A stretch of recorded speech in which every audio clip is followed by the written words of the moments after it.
आज के अध्याय में देखेंगे चैप्टर सेकंड क्लास नाइन्थ की विज्ञान का। क्या हमारे आसपास के पदार्थ शुद्ध हैं। चैप्टर का नाम क्या है, क्या हमारे आसपास के पदार्थ क्या हैं, शुद्ध हैं। देखेंगे पहले हेडिंग देखेंगे मिश्रण। या मिश्रण क्या होता है। जब दो या दो से अधिक तत्वों या यौगिकों को किसी भी अनिश्चित अनुपात में या मात्रा में मिलाते हैं तो इस प्रकार बने पदार्थ को मिश्रण कहते हैं। तो इस प्रकार बने पदार्थों को क्या कहते हैं, मिश्रण कहते हैं। जैसे देखें वायु रेत आदि क्या है, ये मिश्रण है। जिसमें दो या दो से अधिक क्या है, तत्व या फिर यौगिक मिले हुए हैं, किसी भी अनुपात में मिले हों, उसे क्या कहते हैं, मिश्रण कहते हैं। मिश्रण कितने प्रकार का होता है, दो प्रकार का होता है, सामांगी मिश्रण और विषमांगी मिश्रण। सामांगी मिश्रण देखें वह मिश्रण जिसका संगठन सभी जगह समान हो सामांगी मिश्रण कहलाता है। इसमें विभिन्न अवयव अलग अलग नहीं दिखाई देते, यानी इसमें क्या है, भिन्न अवयव अलग अलग दिखाई नहीं देते। जैसे देखें नमक का जलीय विलयन, नमक और जल का विलयन। कार्बन डाइऑक्साइड में सल्फर का विलयन। जैसे चीनी और जल का विलयन, चीनी और जल का विलयन। जैसे ग्लूकोज और जल का विलयन, वह सभी क्या है, वह सभी सामांगी मिश्रण के अंदर आते हैं। विषमांगी मिश्रण देखें जिस मिश्रण के विभिन्न विभिन्न भागों का संगठन एक दूसरे से भिन्न होता है उसे विषमांगी मिश्रण कहते हैं। उसे क्या कहते हैं, उसे विषमांगी मिश्रण कहते हैं। दोनों क्या है, दोनों अलग अलग दिखाई देंगे, उसे क्या कहेंगे, विषमांगी मिश्रण कहेंगे। जैसे देखें तेल और या जल और तेल का मिश्रण। जल और तेल का मिश्रण क्या है, जल अलग दिखाई देता है, तेल अलग दिखाई देगा। कोहरा और बादल, कोहरा और बादल ये क्या है, ये सभी विषमांगी मिश्रण है। जल में घुले हुए सोडियम क्लोराइड को बाष्पीकरण या आसवन विधि द्वारा जल से पृथक किया जा सकता है। जल से क्या पृथक किया जा सकता है। नेक्स्ट हेडिंग देखेंगे विलयन। विलयन क्या है, दो या दो से अधिक अवयवों के मिश्रण सामांगी मिश्रण को विलयन कहते हैं। उदाहरण के लिए नमक और जल का मिश्रण, ऑक्सीजन तथा नाइट्रोजन का मिश्रण, चीनी तथा जल का मिश्रण, ग्लूकोज तथा जल का मिश्रण। ये सभी क्या है, ये सभी विलयन के एग्जाम्पल हैं। नेक्स्ट देखेंगे इसमें, नेक्स्ट देखेंगे मिश्र धातुएं। मिश्र धातुएं क्या होती हैं, ये धातुओं के सामांगी मिश्रण होते हैं जिन्हें भौतिक क्रिया द्वारा अवयवों में पृथक नहीं किया जा सकता। यानी कि इन्हें भौतिक भौतिक क्रिया द्वारा अवयवों में पृथक नहीं किया जा सकता। उदाहरण के लिए पीतल, पीतल में देखें क्या मिला हुआ, जिंक और तांबे, जिंक और तांबे से मिलकर बनी हुई है मिश्र धातु। जैसे पीतल है, टिन है, ये सभी क्या होती है, मिश्र धातु होती हैं। देखेंगे विलयनों के प्रकार। विलयन के कितने प्रकार से, दो। यानी विलयन किससे मिलकर बना होता है, विलायक और विलेय से मिलकर बना होता है। विलायक किसे कहेंगे, विलयन का वह घटक जिसकी मात्रा दूसरे से अधिक होती है, जो दूसरे घटक को विलयन में मिलाता है उसे विलायक कहते हैं। यानी कि इसका सीधा तात्पर्य क्या है, जिसमें विलेय की मात्रा, जिसमें क्या है, विलयन में जिसकी मात्रा अधिक होगी उसे क्या कहेंगे, उसे विलायक कहेंगे। और विलयन में जिसकी मात्रा कम होगी उसे क्या कहेंगे, उसे विलेय कहते हैं। विलयन में जिसकी मात्रा कम होगी उसे विलेय कहेंगे, और विलयन में जिसकी मात्रा अधिक होगी उसे क्या कहेंगे, उसे विलायक कहेंगे। उदाहरण के लिए देखें चीनी और जल का विलयन एक तरह घोल में ठोस का उदाहरण है। इसमें चीनी विलेय, यानी चीनी क्या है यहाँ पे कम मात्रा में, तो चीनी विलेय, और जल क्या है यहाँ पे विलायक है। जल क्या है यहाँ पे विलायक है। नेक्स्ट देखें विलयनों के गुण। विलयनों के गुण क्या होते हैं, विलयन एक सामांगी है, यानी विलयन क्या है, एक सामांगी है। सेकंड देंगे विलयन स्थायी होते हैं, यानी विलयन क्या होते हैं, स्थायी होते हैं। विलयन के कण अत्यंत छोटे होते हैं, इन्हें आंखों से नहीं देखा जा सकता। इन्हें क्या है, इन्हें आंखों से नहीं देखा जा सकता।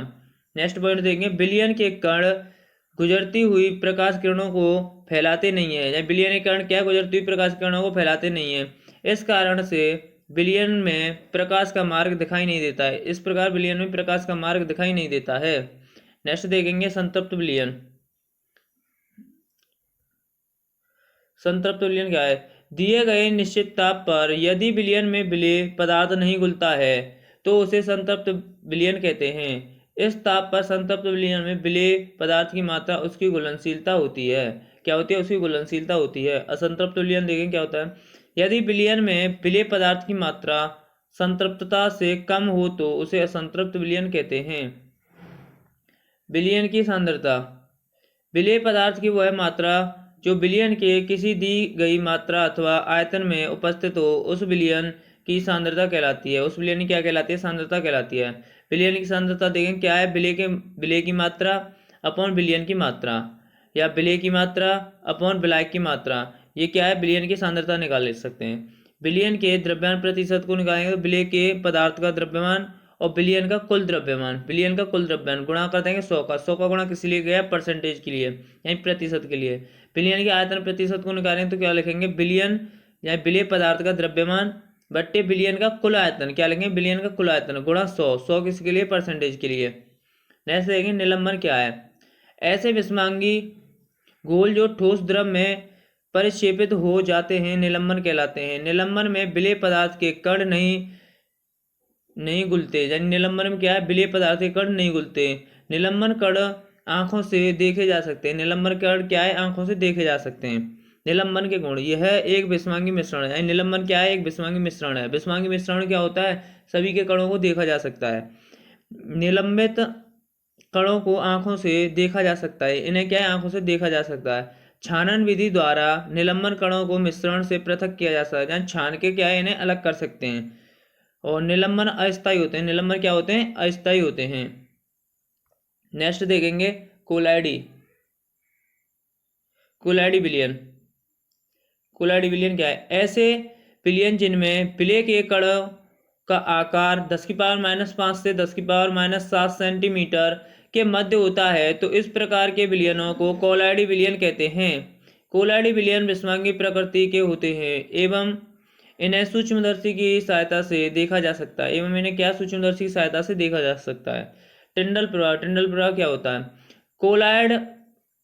कोलाइडल कणों के छोटे आकार के कारण हमें इन्हें नग्न आंखों से नहीं देख सकते, परंतु ये कण प्रकाश की किरण को आसानी से फैला देते हैं। इस घटना को टिंडल प्रवाह कहते हैं। टिंडल प्रवाह की खोज टिंडल नामक वैज्ञानिक ने की थी। ये टिंडल प्रवाह की खोज किसने की थी, टिंडल नामक वैज्ञानिक ने की थी। कोलाइड के गुणधर्म, कोलाइड के गुणधर्म क्या होते हैं, यह एक विषमांगी मिश्रण है। यह क्या है, एक विषमांगी मिश्रण है। इसके कणों का आकार बहुत छोटा होता है। इसके कणों का आकार बहुत छोटा होता है। इसे अपकेंद्रीकरण तकनीकी द्वारा मिश्रण को पृथक किया जा सकता है। इन्हें पृथक रूप से आंखों से नहीं देखा जा सकता। इन्हें क्या है, आंखों से नहीं देखा जा सकता। परिक्षिप्त प्रावस्था, विलय पदार्थ की तरह का घटक या परिक्षिप्त कण जो कि कोलाइडल रूप में रहता है उसे परिक्षिप्त प्रावस्था कहते हैं। परिक्षेपण माध्यम, परिक्षेपण माध्यम क्या होता है, वह घटक जिसमें परिक्षेपित प्रावस्था निलंबित रहता है उसे परिक्षेपण माध्यम कहते हैं। कोलाइडल विलयन परिक्षिप्त प्रावस्था और परिक्षेपण माध्यम से बनता है। यानी कि कोलाइडल विलयन किससे बनता है, परिक्षिप्त प्रावस्था और परिक्षेपण माध्यम से बनता है। नेक्स्ट देखेंगे कोलाइडों के कुछ सामान्य उदाहरण, जैसे देखेंगे एरोसोल। एरोसोल में क्या होता है, कोहरा और बादल। और देखेंगे इमुलेशन, इसमें क्या होता है, दूध फेस क्रीम, यानी क्या होता है, दूध और फेस क्रीम। जेल में देखेंगे जेली और पनीर, जेली और पनीर। फैम में देखेंगे क्या होता है, रबड़ और स्पंज। मिश्रण के घटकों का पृथक्करण है, मिश्रण के घटकों का पृथक्करण अलग अलग उसे कैसे किया जा सकता है। प्राकृतिक पदार्थ रासायनिक तौर पर शुद्ध नहीं होते हैं। मिश्रण से घटकों को पृथक करने के लिए विभिन्न प्रकार की विधियां प्रयोग में लाई जाती हैं। विषमांगी मिश्रण को साधारण भौतिक क्रिया द्वारा पृथक किया जा सकता है। रंग वाले घटक डाई को नीले अथवा काले रंग की स्याही से कैसे पृथक कर सकते हैं। स्याही जल में रंग का एक मिश्रण है। इस तरह से हम विलायक से विलेय पदार्थ को वाष्पीकरण विधि द्वारा पृथक कर सकते हैं। किसके द्वारा, वाष्पीकरण के द्वारा क्या पृथक कर सकते हैं। नेक्स्ट देखेंगे दूध से क्रीम को कैसे पृथक कर सकते हैं। दूध से क्रीम को कैसे पृथक कर सकते हैं।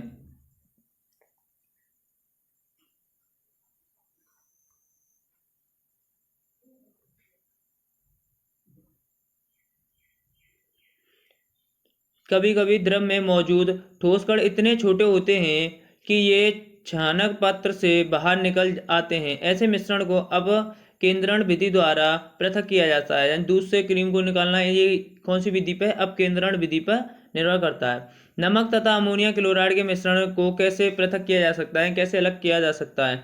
ऊर्ध्वपातन की प्रक्रिया द्वारा अमोनिया क्लोराइड तथा नमक का पृथक्करण किया जा सकता है। क्रोमेटोग्राफी क्या होती है, मिश्रण से घटकों को पृथक करने की विधि क्रोमेटोग्राफी कहलाती है। इस विधि का प्रयोग सबसे पहले रंगों को पृथक करने के लिए किया गया था। किसके लिए किया गया था? रंगों को पृथक, रंगों को अलग अलग करने के लिए किया गया था। यह एक ऐसी विधि है जिसका प्रयोग उन विलेय पदार्थों को पृथक करने में होता है जो एक ही प्रकार के विलायक में घुले हुए हैं, जो एक ही प्रकार के क्या है, विलायक में घुले हुए हों। नेक्स्ट देखेंगे, दो घुलनशील द्रवों के मिश्रण को कैसे पृथक कर सकते हैं? आसवन विधि द्वारा। किसके द्वारा? आसवन विधि द्वारा। आसवन विधि से दो घुलनशील द्रवों के मिश्रण को पृथक कर सकते हैं। इसका उपयोग मिश्रण को पृथक करने में किया जाता है। इसका मिश्रण क्या है? पृथक करने में किया जाता है। वायु से गैसों को कैसे प्राप्त कर सकते हैं? वायु एक सामान्य मिश्रण है। वायु क्या है? एक सामान्य मिश्रण है तथा इसके घटकों को प्रवाजी आसवन विधि द्वारा पृथक किया जा सकता है। प्रवाजी आसवन विधि द्वारा पृथक किया जा सकता है। नेक्स्ट देखेंगे, किसी अशुद्ध नमूने में से शुद्ध कॉपर सल्फेट कैसे प्राप्त कर सकते हैं? क्रिस्टलीकरण विधि द्वारा। क्रिस्टलीकरण का प्रयोग ठोस पदार्थों को शुद्ध करने में किया जाता है। उदाहरण के लिए समुद्र जल से नमक प्राप्त करना है। समुद्री जल से क्या है? नमक प्राप्त करना। भौतिक परिवर्तन क्या है? भौतिक परिवर्तन किसे कहते हैं? वह परिवर्तन जिसमें पदार्थ की अवस्थाओं का अंत रूपांतरण हो जाता है परंतु पदार्थ के संगठन तथा रासायनिक प्रकृति में कोई परिवर्तन नहीं होता है, भौतिक परिवर्तन कहलाता है। देखेंगे, बल्ब का जलना, जल में नमक का घुलना, मोम का गलना, ये सभी क्या है? ये सभी भौतिक परिवर्तन है। रासायनिक परिवर्तन देखेंगे क्या है? रासायनिक परिवर्तन वे पदार्थ जिनमें एक या अधिक पदार्थ किसी अन्य पदार्थ में परिवर्तित हो जाते हैं, रासायनिक परिवर्तन कहलाते हैं। जैसे लोहे पर जंग लगना, लकड़ी और कागज का गलना, जलाना, लकड़ी और कागज का क्या? जलाना, चांदी की चमक का फीका होना, ये सभी क्या है? रासायनिक परिवर्तन है। शुद्ध पदार्थ के प्रकार, शुद्ध पदार्थ के प्रकार क्या है? तत्व और यौगिक क्या होते हैं? तत्व और यौगिक होते हैं। तत्व कितने हैं? टोटल तत्व कितने हैं? 118। आवर्त सारणी में तत्व कितने हैं? 118 तत्व हैं। नेक्स्ट देखेंगे, तत्व। तत्व क्या है? तत्व शुद्ध का सर्वप्रथम प्रयोग, तत्व शब्द का जो तत्व शब्द है उसका सर्वप्रथम उपयोग सन 1661 में रॉबर्ट बॉयल ने किया था। फ्रांस के रासायनिक शास्त्री एंटोनी लोरेंट लाइवोजियर ने सबसे पहले तत्व को परिभाषित किया। इनके अनुसार तत्व पदार्थ का वह मूल रूप है जिसे रासायनिक प्रतिक्रिया द्वारा अन्य सरल पदार्थों में विभाजित नहीं किया जा सकता। यानी इसे क्या है? अन्य किसी भी विधि द्वारा विभाजित नहीं किया जा सकता।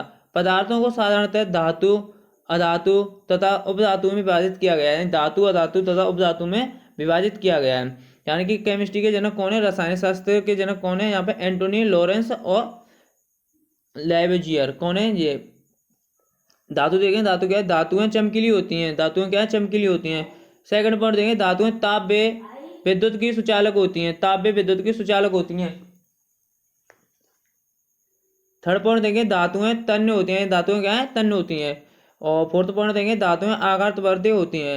यानी धातु में क्या है? एक चमक होती है। सेकंड, धातु ताप और विद्युत यानी ताप टेम्परेचर और विद्युत यानी विद्युत धारा की क्या है? सुचालक होती हैं।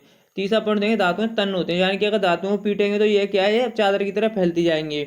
और धातुएं आघातवर्ती होती हैं, यानी कि इनके क्या है? इनके तार भी खींचे जा सकते हैं। उदाहरण के लिए सोना, चांदी, तांबा, लोहा, सोडियम, पोटेशियम धातु के उदाहरण है। पारा धातु होते हुए भी कमरे के ताप पर द्रव अवस्था में पाया जाता है। पारा क्या है? पारा एकमात्र ऐसी, पारा या मरकरी एकमात्र ऐसी धातु है जो कमरे के ताप पर क्या है? द्रव अवस्था में पाई जाती है। नेक्स्ट देखेंगे, अधातु क्या है? अधातुएं विभिन्न रंगों की होती हैं। अधातुएं क्या है? विभिन्न रंगों की होती हैं।